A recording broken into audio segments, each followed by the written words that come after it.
नमस्कार। भारत और पाकिस्तान के बीच संघर्ष विराम की घोषणा यानी सीज फायर की घोषणा कर दी गई है। घोषणा किसने की, यहां पर यह बहुत मायने रखता है। ये घोषणा अमेरिका के राष्ट्रपति डोनाल्ड ट्रंप ने की। बेगानी शादी में अब्दुल्ला दीवाना क्यों है, ये समझ में नहीं आया। भारत के मसले में अमेरिका चाचा चौधरी क्यों बन गया, ये समझ में नहीं आया। सीज फायर की घोषणा भारत को करनी चाहिए थी या पाकिस्तान को हथियार डालकर सीज फायर का ऐलान कर देना चाहिए था, लेकिन ऐलान अमेरिका की तरफ से किया गया, ये समझ से परे है। ट्रंप ने 5:33 पर ट्वीट करके भारत पाकिस्तान के सीज फायर का ऐलान किया। फिर 5:38 पर पाकिस्तान के उप प्रधानमंत्री ने सीज फायर का ऐलान किया। इन दोनों के बाद तीसरे नंबर पर भारत ने सीज फायर का ऐलान किया। इस मामले में चौधरी भारत को बनना चाहिए था, बना अमेरिका। ऐसा क्यों हुआ, किसी को भी समझ में नहीं आया। सीज फायर की घोषणा से पहले अमेरिका के IMF ने पाकिस्तान को 12,000 करोड़ रुपए ब्याज पर दिए। उसके बाद शाम सीज फायर का ऐलान कर दिया गया। अब आप पूछेंगे कि अमेरिका कौन होता है सीज फायर का ऐलान करने वाला, तो इसका उत्तर यह है दोस्तों कि अमेरिका सुलह कराने वाला तीसरा आदमी है। जैसे जब गांव मोहल्लों में दो पक्ष लड़ते हैं, दोनों पक्ष लड़कर किसी तीसरे मजबूत व्यक्ति के पास जाते हैं, तो तीसरा मजबूत आदमी दोनों पर सुलह करने का दबाव डालता है और दोनों की सुलह करवा देता है। ये उदाहरण दो बराबर के पक्षों पर सटीक बैठता है। दो पक्षों में अगर एक पक्ष कमजोर बताया जाता हो और दूसरा ताकतवर हो, तो दूसरा पक्ष बिना पहले पक्ष से माफी मंगवाए, बिना अपनी शर्त रखे पहले पक्ष से समझौता नहीं करता है, चाहे तीसरा पक्ष समझौता करने का कितना भी दबाव डाले।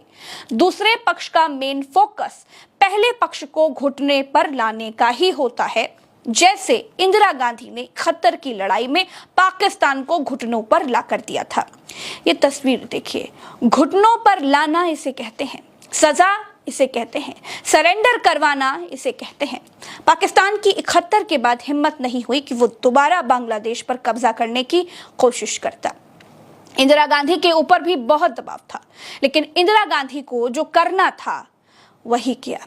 इंदिरा गांधी ने जब तक पाकिस्तान को तोड़ा नहीं तब तक छोड़ा नहीं। ईस्ट पाकिस्तान को बांग्लादेश घोषित किए बिना वो नहीं मानी।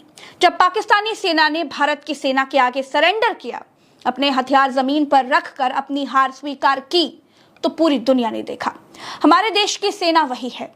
सेना नहीं बदली है, सेना और ज्यादा ताकतवर हुई है।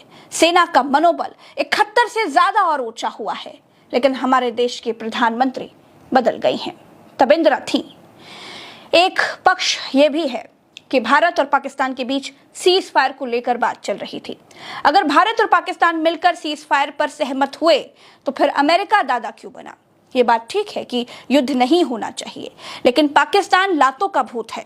सीज फायर होने के बाद भी मैं बड़ी जिम्मेदारी से इस बात को कह रही हूं कि पाकिस्तान को घुटनों के बल लाने वाली तस्वीरें आनी ही चाहिए थी। हमारी भारतीय सेना ऐसा करने में सक्षम भी है। 3-4 दिन में सिर्फ बचाव की मुद्रा में ही भारतीय सेना ने पाकिस्तान की चूल्हे हिला दी। अगर अटैक की मुद्रा में होती तो पाकिस्तान का क्या होता, ये तो खुदा भी नहीं जानता। क्या सीज फायर के लिए कुछ नियम शर्तें रखी जाएंगी? क्या कोई समझौता किया जाएगा? पाकिस्तानी आतंकी अगर अब भारत में कोई घटना करते हैं, तो पाकिस्तान का क्या अंजाम किया जाएगा?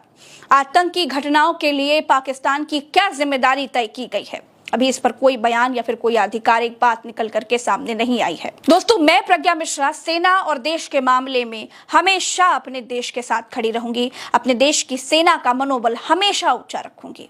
लेकिन सीज फायर का मसला पॉलिटिकली लिया गया। अब ये सवाल बनता है कि ट्रंप कौन है भारत में सीज फायर का ऐलान करने वाले? हमारे देश में अपने प्रधानमंत्री हैं, अपने राष्ट्रपति हैं, अपने सेना प्रमुख हैं। भारत कमजोर राष्ट्र नहीं है।